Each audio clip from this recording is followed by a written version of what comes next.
Shalom भाई और बहनों, उम्मीद करता हूँ कि आप सभी लोग खैरियत के साथ में। आज मैं आपके लिए एक महत्वपूर्ण संदेश लेकर के आया हूँ। अगर आप अपने जीवन में परमेश्वर के साथ साथ चलना चाहते हैं तो आज का ये संदेश आपके लिए है। कई बार हम बहुत कोशिश करते हैं कि अच्छे से जिए, प्रभु को भाते रहे, उसकी मर्जी पर चले, उसके साथ चले, लेकिन अक्सर ये देखने में आता है कि हम नाकामयाब हो जाते हैं, हम गिर पड़ते हैं, गलतियां कर डालते हैं। ऐसी स्थिति में इंसान प्रार्थना से पीछे खींचने लगता है, बुराई के मार्ग पर धीमे धीमे बढ़ने लगता है। कितनी भी कोशिशें की जाती है लेकिन हर बार नाकामयाबी मिलती। अगर आपका जीवन ऐसा है, अगर आपके अंदर एक जुनून है परमेश्वर के साथ चलने की, तो आज का ये संदेश आपको आजाद करने जा रहा है। मैं आपके लिए बाइबल में से एक ऐसे पात्र से मुलाकात कराऊंगा जिसने अपने जीवन में परमेश्वर के साथ चलना सीखा और लगातार परमेश्वर के साथ चलता रहा। आज 2 घंटे परमेश्वर के साथ चलना एक व्यक्ति के लिए मुश्किल हो जाता है। तो कारण यह है कि उसे पता नहीं है कि परमेश्वर के साथ साथ चलना क्या होता। तो आइए हम शुरुआत करते हैं आज के अध्ययन, परमेश्वर के साथ चलना कैसे होता है, किस प्रकार से होता है। मैं आपके लिए उत्पत्ति की पुस्तक 5वां अध्याय उसके 21 से लेकर 23 आयत तक पढ़ूंगा। आप सभी लोग अपने बाइबल में बहुत ही ध्यान से इस आयतों को मनन करिएगा, क्योंकि परमेश्वर की आत्मा आपसे अद्भुत तरीके से आज बात करने जा रहा है। यहाँ इस प्रकार लिखा है, जब हानोक 65 वर्ष का हुआ तब उसने मतुशेलह को जन्म दिया, और मतुशेलह के जन्म के पश्चात हानोक 300 वर्ष तक परमेश्वर के साथ साथ चलता रहा, और उसके और भी बेटे बेटियां उत्पन्न हुई, और हानोक की कुल अवस्था 365 वर्ष की हुई।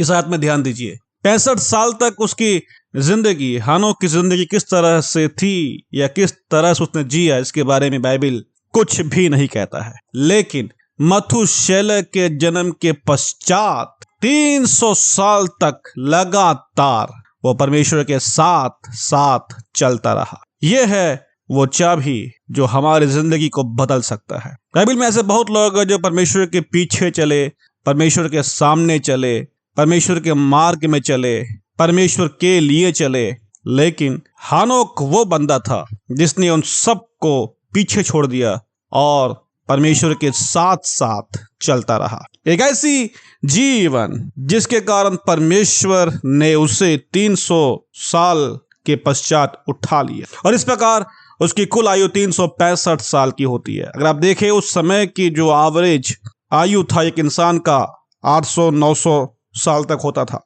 यानी कि एवरेज के मध्य भाग में जब वो पहुंचा, हानोक जब पहुंचता है, परमेश्वर उसे उठा लेता है। यानी कि वो अपनी आधी जिंदगी इस पृथ्वी पर नहीं जी पाया। शायद ऐसा इसलिए रहा होगा कि संसार उसके योग्य नहीं था, या परमेश्वर ने खास मर्जी के लिए उसे उठा लिया। इसके बारे में बाइबल शांत है, बाइबल इसके बारे में कुछ नहीं कहता है। तो इसलिए जो बाइबल नहीं कहता है उस मुद्दे को मैं यहाँ पर नहीं छूऊंगा, लेकिन उसके चलने की प्रक्रिया को जरूर मैं यहाँ आपके सामने बोलना चाहूंगा।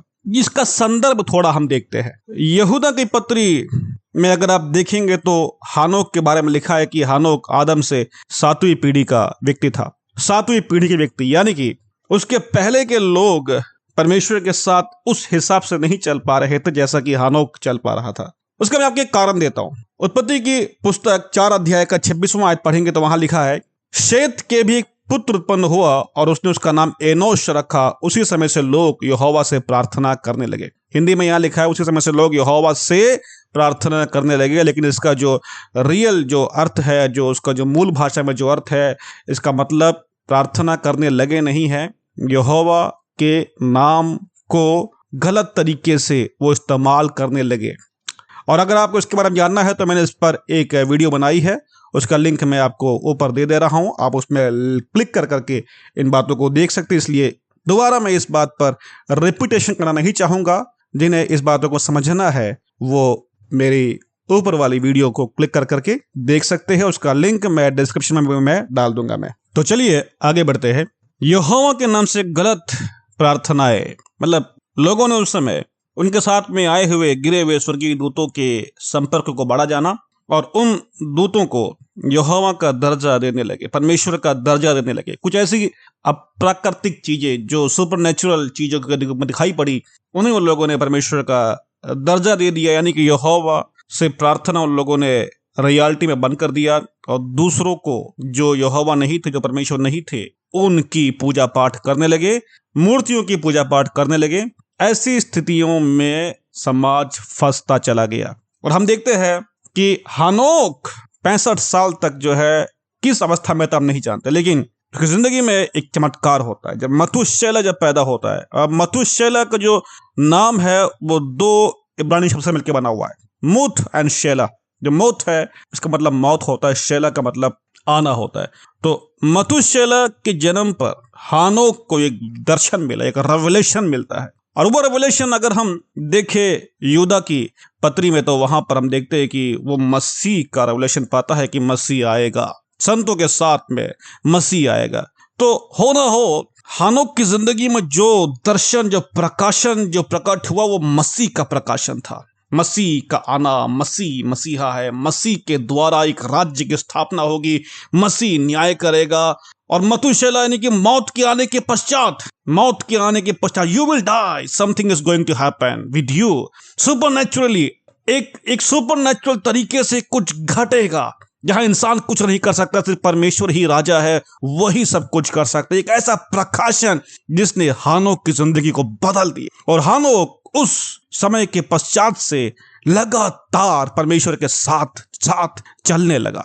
तो यीशु का वो प्रकाशन जो मौत के पश्चात का होता है, एक ऐसी मुठभेड़ जिसमें एक इंसान की एनकाउंटर परमेश्वर के साथ होती है, यीशु के साथ होती है, वो प्रकाशन ने हानोक को बदल दिया। यीशु का प्रकाशन हानोक को बदल दिया। मेरे प्रियो, मुझे आपसे कहना है कि अगर आपको परमेश्वर के साथ एक जर्नी शुरुआत करना है, तो ये जरूरी है कि आपको प्रकाशन यीशु का मिलने पाए, क्योंकि यीशु कहता है बिना मेरे कोई पिता के पास नहीं पहुंचता है। तो हानोक की जिंदगी का प्रकाशन यीशु था। यीशु के बारे में, यीशु की बातों के जरिए उसका दिल बदलता है और वो शुरुआत करता है ग्लोरियस जर्नी परमेश्वर के साथ साथ। लेकिन अब सवाल यह आता है कि जब उसने जर्नी शुरू किया, तो उसे परमेश्वर का लोकेशन कैसे मालूम पड़ा? क्योंकि जब तक ये ना पता होगा कि परमेश्वर है कहाँ, तो कैसे उसके साथ जा सकते हो, कैसे उसके साथ चल सकते हैं? तो ये सारी बातें बहुत दुविधा की बातें हैं, और आज इस वीडियो में मैं आपको बताऊंगा कि इसका रियल मतलब क्या है। देखिए, इसके बारे में नए नियम में कुछ झलक है जो हमारे सामने बहुत अद्भुत तरीके से आती है, और मैं आपके लिए अब यहाँ पर इब्रानियों की पत्री 11 अध्याय का 5 और 6 आयत पढ़ता हूँ। यहाँ लिखा है, विश्वास ही से हानोक उठा लिया गया कि मृत्यु को ना देखे, और उसका पता नहीं मिला क्योंकि परमेश्वर ने उसे उठा लिया था। और उसके उठाए जाने से पहले उसकी यह गवाही दी गई थी कि उसने परमेश्वर को प्रसन्न किया है, और विश्वास बिना उसे प्रसन्न करना अनहोना है, क्योंकि परमेश्वर के पास आने वाले को विश्वास करना चाहिए कि वह है और अपने खोजने वालों को प्रतिफल देता है।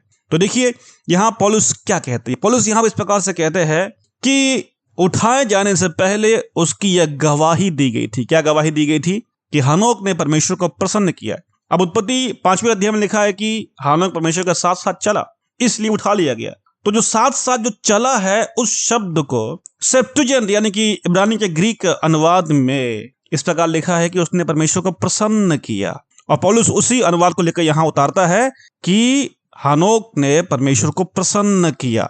तो साथ साथ चलने का जो एग्जैक्ट मतलब हो रहा है वो है उसने परमेश्वर को प्रसन्न किया। अब ये प्रसन्न करना क्या होता है, प्रसन्न कैसे किया जाता है? यहां पर आगे पौलुस कहता है, विश्वास बिना परमेश्वर को प्रसन्न करना अनहोना है। तो विश्वास ही वो कड़ी थी जिसके द्वारा हानोक ने परमेश्वर के साथ में संपर्क स्थापित किया, क्योंकि बिना विश्वास के परमेश्वर प्रसन्न नहीं होता है। और पौलुस आगे कहता है, क्योंकि परमेश्वर के पास आने वाले को विश्वास करना चाहिए कि वह है और अपने खोजने वाले को प्रतिफल देता है। देखिए मेरे प्रियो, आप चाहे जहां पर भी हो, दुनिया के किसी भी कोने में क्यों ना हो, आप चाहे जेल में हो, आप चाहे घर के अंदर हो या घर के बाहर हो, सड़क में हो, ट्रेन में हो, बस में हो, हवाई जहाज में हो, या आप पानी के जहाज में, किसी भी जगह में हो, आप इन तमाम जगहों में परमेश्वर का प्रेजेंस है, परमेश्वर मौजूद है, क्योंकि वो सर्वव्यापी है, हर जगह पर वो है। लेकिन फिर भी लोग उसकी उपस्थिति को महसूस नहीं कर पाते हैं। क्यों? क्योंकि उन्हें विश्वास नहीं है कि परमेश्वर वहां पर है। लेकिन अगर आपको परमेश्वर के प्रेजेंस को महसूस करना है तो यह जरूरी है कि उस उपस्थिति को फील करने के पहले, महसूस करने के पहले आप यकीन करें, आप विश्वास करें कि परमेश्वर है उस जगह पर। इसका मतलब यह नहीं कि आप ये विश्वास करें कि वो स्वर्ग में है। देखिए, वो हर जगह पर है, लेकिन विश्वास क्या करता है? आपको पता होगा कि छोटे बच्चे लेंस लेते हैं, ग्लोरीफाई मैग्नीफाइंग लेंस लेते हैं, और सूरज की रोशनी को उस लेंस के जरिए से ग्लोरीफाई जो मैग्नीफाई जो करता है, उस लेंस के जरिए से वो एक ही फोकस, एक जगह पर फोकस करते हैं सूर्य की रोशनी को, और कागज में आग लगा देते हैं। तो सूरज की प्रकाश हर जगह पर है, लेकिन मैग्नीफाइंग जो लेंस क्या करता है कि उस बिखरे हुए किरणों को वो एक करता है, प्रकाश को एक करता है और एक जगह पर फोकस करवाता है, और वो बहुत ही गर्मी पैदा करता है और आग लग सकती है। उसी प्रकार से विश्वास क्या करता है? विश्वास जो है परमेश्वर के सर्वव्यापकता की उपस्थिति को जो है एक जगह पर फोकस करती है, और उस जगह पर परमेश्वर की उपस्थिति विश्वास करने वाले के लिए प्रकट होती है। अद्भुत है ऐसा। और हानोक ये कर पा रहा था, वो विश्वास कर पा रहा था कि परमेश्वर उसके बगल में है, वो विश्वास कर पा रहा था, और विश्वास के कारण उसे क्या मिला? प्रतिफल मिला। और वो क्या चीज था? Presence of God. He was able to see that, he was able to feel that। उसे महसूस कर पा रहा था, उसे समझ पा रहा था। और फिर क्या हुआ? जर्नी शुरू हुई, एक यात्रा, एक सफर शुरू हुआ परमेश्वर के साथ साथ। अगर आपको परमेश्वर के साथ चलना है तो मेरे पे सबसे पहले आपको विश्वास करना पड़ेगा कि परमेश्वर आपके साथ है। आप अगर ये विश्वास करते हो कि वो स्वर्ग में है और आप पृथ्वी पर हो, तो मेरे प्रियो बहुत दूरियां होती है आपके मन में। तो पहले इस दूरी को पहले आप मिटाइए और आप विश्वास करिए कि वो आपके साथ है, आपके पास है। आप ये यकीन करिए आप, और वो विश्वास का जो मैग्नीफाइंग जो पावर होता है, आपके बगल में, आपके पास में, आपके साथ में परमेश्वर की उपस्थिति को फोकस करेगा, मैनिफेस्ट करेगा, और आप उसकी उपस्थिति को महसूस कर पाओगे। हालेलुया। और फिर शुरुआत होगी आपका सफर परमेश्वर के साथ साथ। Praise God. कहानी यहां पर खत्म नहीं हुई, इसमें और भी बहुत सारी इसमें बातें हैं जो आपको जानना बहुत जरूरी है। देखिए, दूसरी कुरिन्थी की पत्री में 5वां अध्याय के 7वें आयत में पौलुस कहता है, क्योंकि हम रूप को देखकर नहीं पर विश्वास से चलते हैं। तो नए नियम के विश्वासी रूप को देखकर नहीं चलते हैं।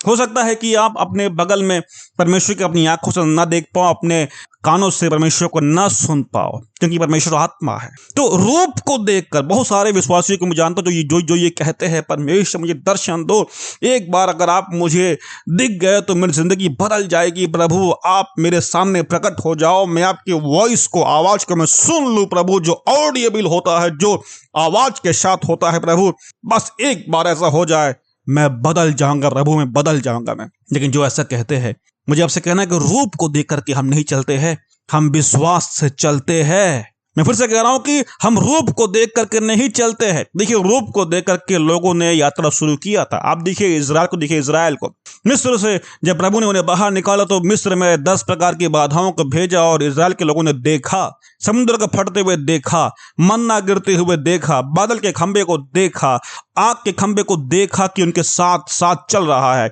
देखा उन्होंने कि सिनाई के पहाड़ पर परमेश्वर आग बन के उतर रहा है।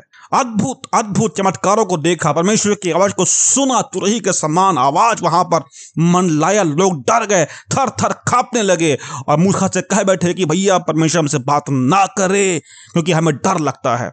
तो लोगों ने रूप को देखा, परमेश्वर को देखा, महसूस किया। उन लोगों ने फिजिकल एंगल से परमेश्वर के शब्दों को सुना, लेकिन उनका देखना सुनना ये कोई भी चीज जो है उनकी जिंदगी को बदल नहीं पाया।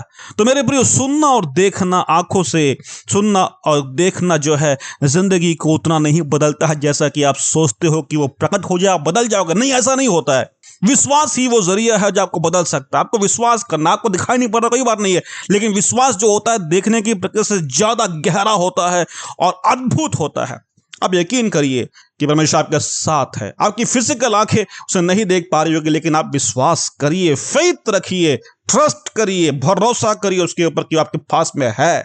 और पता है, 65 साल तक हानोक का रिश्ता प्रभु के साथ कैसा था नहीं जानते, शायद खराब रहा होगा, बेकार रहा होगा, उसने परमेश्वर के खिलाफ में काम किया होगा। लेकिन 65 साल के बाद जब उसने शुरू किया, जब उसने खोजा परमेश्वर को, तो हम देखते कि परमेश्वर ने इनकार नहीं किया कि भाई तुम यार बहुत दिनों से मेरे साथ नहीं चलते, इसलिए मैं तुम्हारे साथ नहीं चलूंगा, तुम मेरे योग्य नहीं हो, ऐसा नहीं बोला परमेश्वर ने।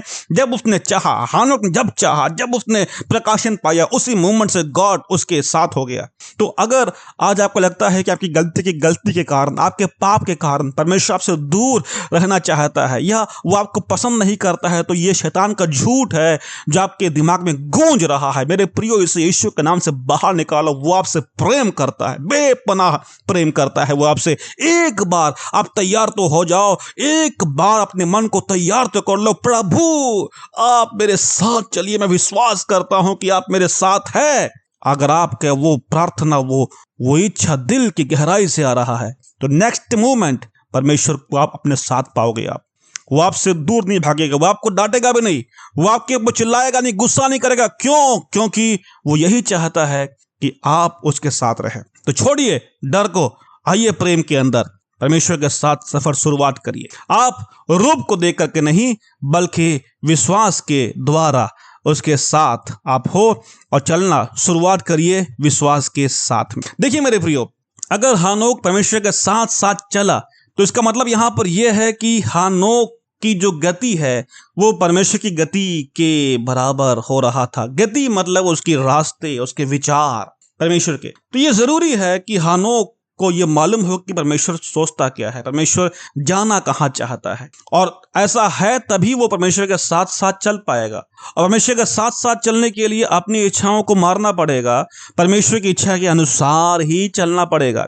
और अगर मैं आपको एक आयत पढ़ाऊं जिसमें यशायाह इस प्रकार से कहता है अपने 55 अध्याय उसके 8 और 9 आयत में, क्योंकि यहोवा कहता है मेरे विचार और तुम्हारे विचार एक समान नहीं है, न तुम्हारी गति और मेरी गति एक सी है, क्योंकि मेरी और तुम्हारी गति में और मेरे और तुम्हारे सोच विचारों में आकाश और पृथ्वी का अंतर है। तो यशायाह कहता है कि परमेश्वर के विचार और इंसान के विचार में जमीन आसमान का फर्क है। परमेश्वर की गति और इंसान की गति में फर्क है, जमीन आसमान का फर्क है। तो इतना बड़ा फर्क होने के बाद दोनों साथ कैसे चल सकते हैं? तो गति मतलब परमेश्वर के अंदर की योजनाएं, उसका जो स्पीड है चलने का, वो चीज संसार से काफी तेज है। संसार धीमा पड़ गया है, लेकिन परमेश्वर की गति काफी तेज है। परमेश्वर के साथ साथ अगर चलना है तो तेज चलना मतलब संसार से आगे, पर संसार से तेज चलना पड़ेगा।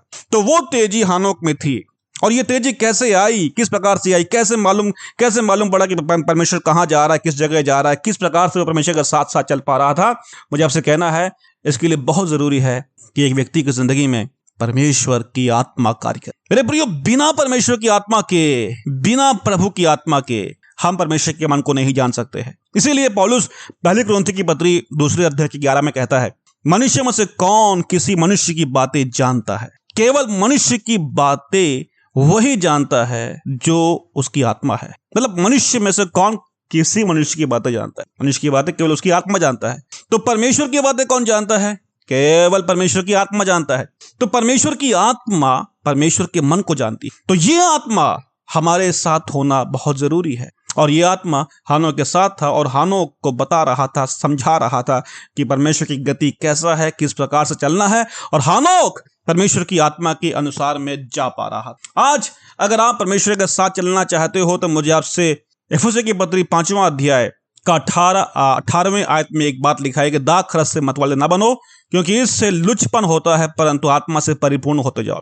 तो आत्मा से परिपूर्ण होते क्यों जाना है? क्योंकि 17 आत्मा लिख कर रखा है, पर ध्यान से समझो कि प्रभु की इच्छा क्या है। तो प्रभु की इच्छा क्या है कैसे मालूम पड़ेगा? जब आप और हम दाखरस से नहीं बल्कि परमेश्वर की आत्मा से भर जाएंगे। तो आत्मा से भरना मतलब आत्मा के कंट्रोल में होना है, controlled by the Holi spirit. तो जब एक आदमी आत्मा के कंट्रोल में होता है तो वो परमेश्वर के साथ चलने लगता है, परमेश्वर की इच्छा को जानने लगता है। और आपको ये लग रहा होगा कि कैसे भरा जाए आत्मा से, कैसे हम आत्मा से भर सकते हैं। देखिए, जब आप आत्मा से भरते हो तो आपकी स्पीड बदल जाएगी, आप शारीरिक नहीं रह जाओगे, आप आत्मिक बन जाओगे। आपका जो रफ्तार है संसार की रफ्तार से तेज हो जाएगा और संसार आपको नहीं पकड़ पाएगा। वो कितना भी कोशिश करे आपको छू नहीं पाएगा, पाप आपको छू नहीं पाएगा, पाप आपको बांध नहीं पाएगा, क्योंकि आपकी रफ्तार, आपकी स्पीड, आपकी सोच संसार से कोसों दूर है, बहुत ही आगे है। और ऐसा क्यों हुआ? क्योंकि आप आत्मा से भरे हुए हो। लेकिन सवाल यह है कि अब आत्मा से भरा कैसे जाए? देखिए, उसके लिए 19वें आत्मा लिखकर रखा है, आपस में भजन और स्तुतिगान और आत्मिक गीत गाया करो और अपने अपने मन में प्रभु के सामने गाते और कीर्तन करते रहो और सदा सब बातों के लिए हमारे प्रभु यीशु मसीह के नाम से परमेश्वर पिता का धन्यवाद करते रहो और मसीह के भय से एक दूसरे के अधीन रहो। अब आप इसके नीचे से आप उसको ऊपर जाइए। अगर आपको आत्मा से भरना है तो आपको क्या करना पड़ेगा? नंबर 1, आपको मसीह के भय से एक दूसरे के, कलीसिया के अंदर जहां संगति करते हो आप, विश्वासी भाई बहनों के अधीन रहना पड़ेगा। अपने आप से आपको उन्हें श्रेष्ठ मानना पड़ेगा, गिले शिकवे को भुलाना पड़ेगा, आपको क्षमा करना पड़ेगा, आपको प्रेम में उनके साथ चलना पड़ेगा, आपको उनके अधीन रहना पड़ेगा, वो भी मसीह के भय से। मसीह का भय आपके अंदर आना बहुत जरूरी है मेरे प्रियो, तभी आप एक दूसरे को समझ पाओगे, उनके साथ चल पाओगे। और आगे हम देखते हैं, सदा सब बातों के लिए परमेश्वर का धन्यवाद करो, वो भी यीशु मसीह के नाम से। तो ये जरूरी है कि आपको सुख हो या दुख हो, कुछ भी आपको हो, आपको बस हर एक बात के लिए प्रभु का धन्यवाद करना है यीशु मसीह के नाम से। और आगे देखते हैं, आपस में भजन स्तुतिगान आत्मिक गीत गाया करो। आपस में मतलब संगति के साथ में। जो व्यक्ति आत्मा से भरा रहता है वो संगति कभी मिस नहीं करता है, वो संगति को कभी मिस नहीं करेगा, वो बल्कि संगति में जाएगा और वो आपस में एक दूसरे के साथ में भजन स्तुतिगान आत्मिक गीत गाए करेंगे और अपने मन में प्रभु के सामने अगर वो अकेला भी हो तो भी गीत गाते हुए कीर्तन करते हुए आगे बढ़ेगा। ये है वो चाबी जो आपको आत्मा से भरता है और ये है वो चीज जो आत्मा से भरने का परिणाम होता है। ये दोनों चीज एक दूसरे के पूरक है। अगर आप आत्मा से भरे हो तो आपसे ये होगा, और अगर आपका आत्मा से भरना है तो ये करना पड़ेगा। ये चीज आप करो, आप आत्मा से भरने लगोगे, आप जिंदगी आपकी बदल जाएगी, आपकी संगति आप मिस नहीं करोगे, दूसरों को क्षमा करना बंद नहीं करोगे, दूसरों को आदर करना बंद नहीं करोगे। परमेश्वर का धन्यवाद सुख में हो दुख में हो लगातार आपसे होता रहेगा।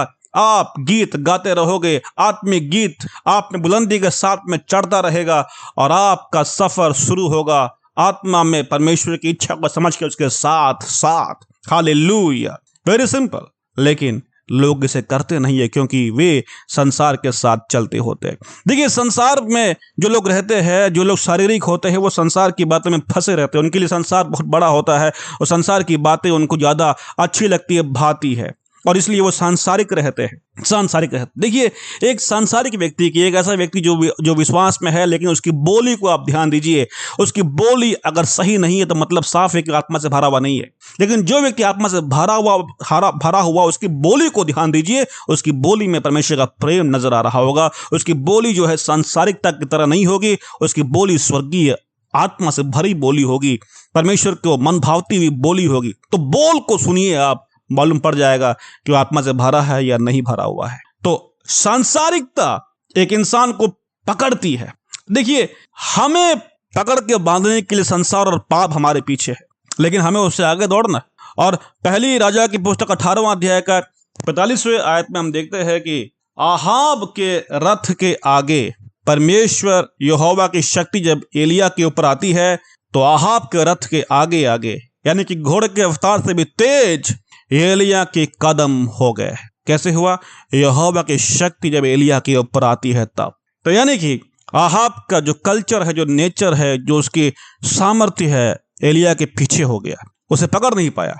तो मैं इस आयत से आपसे बताऊंगा कि अगर आपके ऊपर परमेश्वर की आत्मा की सामर्थ्य है तो आपकी कदमों की रफ्तार जो है पाप की रफ्तार से तेज होगी, संसार की रफ्तार से तेज होगी। आप संसार के आगे दौड़ोगे और संसार आपको पकड़ नहीं पाएगा, पाप आपको बांध नहीं पाएगा। मेरे प्रियो, आपको आत्मा से भरना पड़ेगा, यही एक जरिया है आपकी जिंदगी को बदलने के लिए। और इसीलिए पत्रोस जो है अपनी दूसरी पत्री के 2 अध्याय के 20 में कहता है, और जब वे, यानी कि वे लोग जो गलत हो चुके हैं मसीह में आने के बाद में, जब वे प्रभु और उद्धारकर्ता यीशु मसीह के पहचान के द्वारा संसार की नाना प्रकार की अशुद्धता से बच निकले और फिर उनमें फंस कर हार गए, तो उनकी पिछली दशा पहले से बुरी हो गई है। ध्यान दीजिएगा, उद्धारकर्ता यीशु की पहचान आज किसको नहीं है? बहुत लोगों, सबको है। हर एक मसीह को पता है यीशु कौन है, परमेश्वर का पुत्र है। यीशु कौन है? मसीह है। यीशु कौन है? उद्धारकर्ता है। सब जानते हैं। मसीह की पहचान को जाना, और जब उसको जाना शुरुआत में, तो उन लोगों ने एक दौड़ शुरू की थी। एक दौड़ शुरू की थी। और उस समय वो दौड़ जो है संसार की नाना प्रकार की बुराई से तेज थी और वो आगे थे। लेकिन ये जो अशुद्धता है, जो बुराई है ना, उनका पीछा नहीं छोड़ती, उनके पीछे चलती रहती है। परीक्षाएं उनको प्रलोभन के रूप में उनके पीछे रहती है। लेकिन अगर जिस समय आत्मा से वो डाउन होते हैं, जब आत्मा से वो नीचे उतरते हैं, जब उनका लेवल कमजोर पड़ता है, उस समय उनकी दौड़ की रफ्तार धीमी पड़ जाती है और धीमे धीमे वो संसार जो पीछे रह गया था, वो पाप जो पीछे रह गया था, वो आकर के इनको पकड़ लेते और पकड़ करके उनको फंसा लेते हैं। मतलब जानते हो क्या होता है? उन्हें बांध देते हैं, उन्हें बुरी तरीके से ट्रैप में लेकर के आते हैं, जैसे जाल में फंस जाते हैं और कितना भी कोशिश करे बाहर निकल नहीं पाते हैं। ऐसी स्थिति हो जाती है। आज मुझे सुनने वालों की जिंदगी में अगर ऐसा कोई भी स्थिति है मेरे प्रिय, तो मुझे आपसे कहना है कि एक बार फिर परमेश्वर आपसे बात कर रहा है। आपको भरना, आप जहां पर भी, अगर आप पाप में आज फंसे हुए हो, बहुत लोगों ने कमेंट लिखा हुआ है, मैंने देखा है कि लोग कहते हैं कि मुझसे बहुत गलती हुई है, मैंने बहुत गलत पाप किए हुए हैं, मेरे लिए प्रार्थना करो। मेरे प्रियो, मैं तो प्रार्थना करता हूं आपके लिए, लेकिन मुझे आपको एक टिप्स यहाँ देना है। वो ये है कि आप अगर आज पाप में फंसे हुए हो, तो उसी जगह पर आप परमेश्वर के लिए गीत गाना शुरू करो, अपने मन में गुनगुनाना शुरू करो, आत्मिक शब्द को निकालना शुरू करो। भले उसमें शब्द ना हो, लेकिन आपके अंदर एक आवाज हो जो परमेश्वर के लिए निकलती है। अगर शब्द आ रहा तो उसको निकालो आप, कुछ आत्मा की बातें आ रही है तो उसको निकालो आप अपने अंदर से। Hallelujah, praise God. बहुत लोग अन्य भाषा को गलत मानते हैं, लेकिन नहीं, अन्य भाषा अगर आपको है तो बोलना शुरू करो। मेरे प्रियो, मुझे आपसे कहना है कि उसी जगह पर आपके कदमों में ताकत आएगी और आप जो है, जैसे एलिया आहाब के रथ के आगे भाग गया था, वैसे ही आप उस फंसी स्थिति से बाहर आ जाओगे और आप दौड़ने लगोगे। आत्मा की सामर्थ्य से आप आगे बढ़ जाओगे आप, और संसार आपके पीछे हो जाएगा, पाप आपके पीछे हो जाएगा, आप आगे दौड़ पड़ोगे आप, और आत्मा से कंट्रोल किए जाओगे आप, और फिर शुरुआत होगा सफर परमेश्वर के साथ। हालेलुया, अद्भुत योजना के द्वारा आप आगे बढ़ोगे, परमेश्वर की महिमा आप करोगे आप। तो बताइए मेरे प्रिय, कि आप तैयार हो परमेश्वर के साथ चलने के लिए, प्रभु की महिमा के लिए खड़े होने के लिए? अगर आप तैयार हो तो आपको ये काम करना पड़ेगा। मनन करिए इसको, प्रार्थना करिए इसको। अगर आपकी प्रार्थना नहीं होती है तो मेरे प्रियो, उसके साथ लग जाओ, बैठ जाओ, आत्मा से भरो, गीत गाओ, प्रार्थना में लगे रहो। आधे घंटे की प्रार्थना कुछ नहीं करने वाला है। आपको टाइम स्पेंड करना पड़ेगा परमेश्वर के साथ में। और बताऊं मैं आपको, अगर आप परमेश्वर के साथ चलते हो तो आपकी जिंदगी सामाजिकता से हटेगा नहीं। देखिए, सांसारिकता अलग होती है, सामाजिकता अलग होती है। सांसारिकता का मतलब आप पाप, गलती, ये सब आप करोगे, आप खुश रहोगे आप। लेकिन जो सामाजिकता है, सोसाइटी, लोगों से मिलना जुलना, अपने परिवार की रिस्पेक्ट करना, अपने परिवार के लिए जीना, सब कुछ इसमें आ गया। और देखिए हानोक की जिंदगी में क्या हुआ, तो परमेश्वर के साथ चलता था, लेकिन लिखा उसकी और भी बेटे बेटियां उत्पन्न हुई। मतलब सामाजिकता, पारिवारिकता निभा रहा था वो। तो जब प्रभु के साथ चलते हैं ना, उसे अपनी पत्नी को छोड़ना नहीं होता है, पत्नी के प्रति प्रेम ठंडा नहीं होता है, परिवार के प्रति जो रिस्पॉन्सिबिलिटी है वो छोड़ करके भाग नहीं जाता। वो ये नहीं कहेगा भैया मैं प्रभु के साथ चल रहा हूँ, तुम सब लोग मुझे परेशान मत करो, ऐसा नहीं बोलेगा। क्यों? क्योंकि परमेश्वर के साथ चलने का मतलब ये नहीं होता है कि सब कुछ आपने छोड़ दिया, नहीं, रिस्पॉन्सिबिलिटी, जिम्मेदारी को और बेहतर निभाएगा वो, ऐसा है। तो मेरे प्रियो, परमेश्वर के साथ आप चलो। वो कहे चलोगे आप? प्रभु की आत्मा से भर करके। और वो क्या होता है? विश्वास के द्वारा कि प्रभु आपके साथ में, ये सोचो आप। और आप चलोगे कैसे? उसकी मर्जी को समझ कर करके, वो कहां कहां जा रहा है। इसके बेनिफिट बहुत सारे हैं। जैसे अब आप प्रभु के साथ चलोगे तो नंबर 1 बेनिफिट क्या है? आपकी जिंदगी में आपको कभी डर नहीं लगेगा शत्रुओं का। क्यों? क्योंकि परमेश्वर आपके साथ में है। दूसरी बात क्या है? आप कभी रास्ता नहीं भटकोगे। क्यों? क्योंकि परमेश्वर आपके साथ है। आप उसके साथ चल रहे हो तो आपको पता है कि वो कहां लेके जा रहा है, इसलिए कभी भी आप लक्ष्य से नहीं भटकोगे, हमेशा लक्ष्य को आप प्राप्त करोगे। तीसरी बात, आप में आत्मविश्वास रहेगा। क्यों? क्योंकि परमेश्वर के साथ आप जा रहे हो, और ये आपको कॉन्फिडेंस देगा और आपकी जिंदगी में एक बोल्डनेस को लेकर के आएगा। हर बाधाओं के मध्य में भी चलने को आप तैयार होगे अगर परमेश्वर आपके साथ में है तो। इसलिए दाऊद कहता है कि अगर मैं घोर अंधेरे की घाटी से होकर जाऊं तो मैं भय नहीं खाऊंगा, क्योंकि यहोवा मेरे साथ रहता है, उसके सोंठे और लाठी से मुझे आनंद होता है। हालेलुया। तो मेरे प्रियो, अगर परमेश्वर आपके साथ में है तो वो आपको करेक्ट करेगा, वो आपको डंडे में लगाएगा सही रास्ते पर चलाने के लिए। परमेश्वर के सामने अपने आप को सौंपिए, प्रार्थना करिए, आंखों में आंसू लेकर के आइए, गलती की तो माफी मांगिए। प्रभु आपके साथ चलने को तैयार है। हालेलुया। तो इस कलाम से प्रभु आपको आशीष करे और बरकत दे, और परमेश्वर की सलामती आपके ऊपर होने पाए। आज से एक सफर शुरू होने पाए परमेश्वर के साथ साथ चलना। सबको जय मसीह की। शालोम।